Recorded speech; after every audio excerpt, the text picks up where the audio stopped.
Hello everyone, আসসালামু আলাইকুম। আমি সঞ্জিদা বলছি চিটাগং থেকে। কেমন আছেন আপনারা সবাই? আশা করছি ভালো আছেন।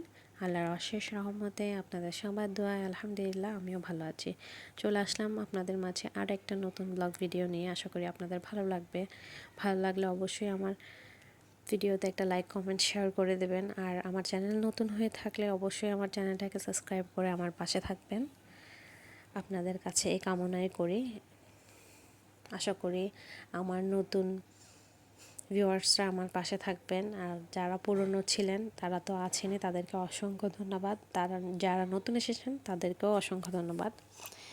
এই তো তারপর কানে আজকে কথা স্লিপ অফ টাং হয়ে যাচ্ছে, কেন জানি না, কথা বারবার আটকায় যাচ্ছে। তো যাই হোক, তো চা বসিয়ে দিয়েছি। আর আমি তো সবসময় এভাবেই চা রান্না করি। আপনাদেরকে কী বা দেখাবো, প্রত্যেকবার একই রকম বলতে ভালো লাগে না। দুধ, চিনি, চা পাতা সব একসাথে দিয়ে আমি চাটা রেডি করি, তো সেটাই করলাম। চাটা বসিয়ে দিলাম। আমার ছোট ছেলে ইদানিং বেশি জেদি হয়ে যাচ্ছে, যে কোনো কিছু তো অতিরিক্ত জেদ দেখাচ্ছে, জানি না ওর এই জেদ দেখাটা কবে কমবে। দোয়া করি আল্লাহ পাকের কাছে, আল্লাহ পাক যেন আমার ছেলেকে হেদায়েত দান করেন। এরকম জেদি ছেলে আমার আসলে ভালো লাগে না। জেদ আমার পছন্দ না, এত বেশি জেদ করাটা ঠিক না। তো তারপর দুধ গরম করতে বসিয়ে দিলাম। চাটা হয়ে গেছে, চা খেয়ে নিয়েছি। আসলে চা যখন খাচ্ছিলাম তখন আর ভিডিও অন করি নাই, কারণ এমনিতেই তাড়াহুড়ো করছি, যেহেতু বাবার বাড়ি যাব। তার মধ্যে আমার তো লেটের উপর লেট হচ্ছে যে কোনো কাজে। তারপর বিড়ালদের খাবারটাও ঠান্ডা হয়ে গেছে অলমোস্ট, তো ভাবলাম যে ওদেরকে একটু খাবারটা দিয়ে দিই, তারপর রেডি হয়ে বাড়িতে চলে যাব।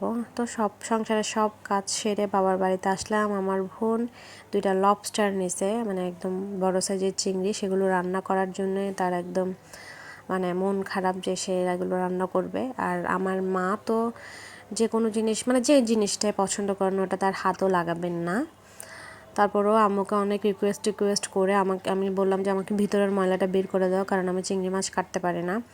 আর এগুলো লবস্টার সব সময় অনেক খাট হয় সেজন্য। তো তারপর তেল, পেঁয়াজ, রসুন সব আম্মুর কাছে আগেই বাটা ছিল। আমার আম্মু ফ্রিজে সব ফ্রোজেন করে রাখে, যে কোনো জিনিস আমার আম্মু ফ্রোজেন করতে পছন্দ করে। অনেক বড় একটা ফ্রিজ নিয়েছে, যাতে সব কিছু উনি ফ্রোজেন করে রাখতে পারে, ওনার সব কিছু স্টকে থাকে। যাই হোক, তারপর হচ্ছে আদা, রসুন, পেঁয়াজ বাটা দিয়ে ভালো করে কষিয়ে একটু পরিমাণ মতো হলুদ আর মরিচ দিয়ে দিলাম, যেহেতু 2টা চিংড়ি। তো আর যেহেতু এগুলো লবস্টার, একটু ভালো পরিমাণেই আসলে মশলা লাগতো। অন্য কোনো মশলা ব্যবহার করি নাই, জাস্ট একটু মরিচ আর হলুদ ব্যবহার করেছি। তারপর ভালো করে কষিয়ে নিয়ে 2-3টা কাঁচামরিচ ফালি করে দিয়ে দিব। যে চিংড়ি মাছগুলোকে আমি একদম মাঝখান দিয়ে বড় করে ফেলে নিয়েছি, আমার যতটুকু শক্তি ছিল সবটুকু দিয়ে, কারণ এগুলো অনেক শক্ত। এটাও তারপর নামানোর সময় জাস্ট একটু ম্যাজিক মশলার একটা প্যাকেট ঢেলে দেব। একটা লাগবে না, আশা করি হাফ প্যাকেট দিলেই হবে। তার চিংড়িগুলো ভালো করে একটু কষানোর পর হালকা একটু পানি দিয়ে দিলাম। আমার চিংড়ি মাছ অলমোস্ট রেডি হয়ে গেছে। এভাবে একটু রেখে দিব আর কি কিছুক্ষণের জন্য। তারপর এসে মশলা দিয়ে নামিয়ে নিব। এখনও মশলা দিব না, কারণ পানি দিয়েছি মাত্র 2-1 মিনিট হলো, একটু ভালো করে সেদ্ধ হোক তারপরে দিব। তো এর মধ্যে আমি 2-3টা কাঁচামরিচ দিয়ে নিচ্ছি। চাইছিলাম একটু ঝাল ঝাল করব, আবার ভাবলাম যে না, ঝাল করলে ভালো লাগবে না। আর পাশেই আমার আম্মু আমার জন্য গরম গরম পরোটা ভাজতেছে। মায়ের হাতের পরোটা আমি অনেক মিস করি। আমার আম্মুর এই পরোটাটার মতো কারো হয় না। কি বলবো, এত মায়ের হাতের খাবার বলে বলছি না, আসলে আমার মায়ের এই হাতের পরোটাটা অনেকটা অসম, মাশাআল্লাহ, এত টেস্টি হয়, আপনি কিছু ছাড়াই খেতে পারবেন। কিন্তু আমি চুলায় বসিয়ে দিয়ে চলে আসলাম। আর এদিকে আমার ছেলে নাচতেছে, আমার বোন ওকে দেখাচ্ছে একটা একটা, ও সেরকমই করতেছে।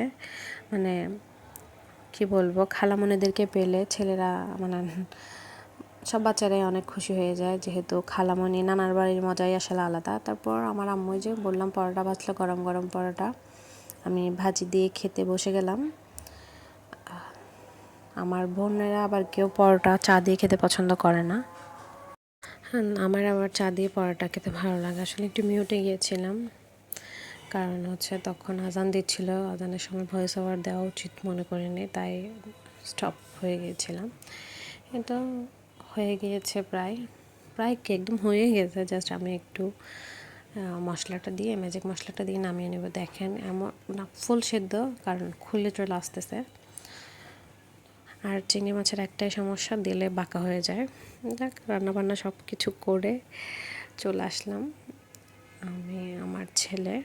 তো ও আসতে চাচ্ছিল না, ও বলতেছিল যে ও কিছুক্ষণ থাকবে, তাই তার মনটা অফ। কিন্তু আবার নানি থেকে নিয়ে নিয়েছে কী কী খাবে, সেটা যা যা পছন্দ করে।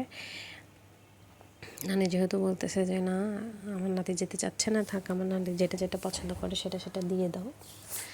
এই তো তারপর এসে আমরা যেহেতু গৃহিণী, আমাদের কাজের কোনো শেষ নাই আসলে। তো এসে মাত্রই নামাজ পড়লাম, 5-10 মিনিট বসেছিলাম, ভিডিও এডিট করছি। যেহেতু বাবার বাড়িতে ভিডিও এডিট করতে পারি না, সবার সাথে ছিলাম, তাই ভিডিও এডিট করতে ভালোও লাগে নাই। সবার সাথে বলতে কি, শুধু আম্মু আর বোন, আর তো কেউ নাই বাসায়। তো তারপর হচ্ছে ভিডিওটা এডিট করে আপলোড করে দিলাম। তারপর এখন ভাত বসিয়ে দিয়েছি। আর ইদানিং কেন জানি আমার ভিডিও এডিট করতে অনেক কষ্ট হচ্ছে, বুঝতেছি না কেন, সময়ের সাথে তাল মেলাতে পারতেছি না। ইনশাল্লাহ সব কিছু ঠিক হয়ে যাবে। এর মধ্যে ভাতটাও হয়ে গেছে, আপনাদের সাথে আর ভিডিওটা শেয়ার করা হয়নি। ওই যে বললাম ভিডিওটা এডিট করছি, বাট আপলোড করতে করতে অনেকটা সময় লেগে গেছে। তারপর আমার জন্য আম একটা কেটে বসতেছি, খাবো, কারণ আমের সিজন মানে প্রত্যেকটা সময় আম খাওয়া।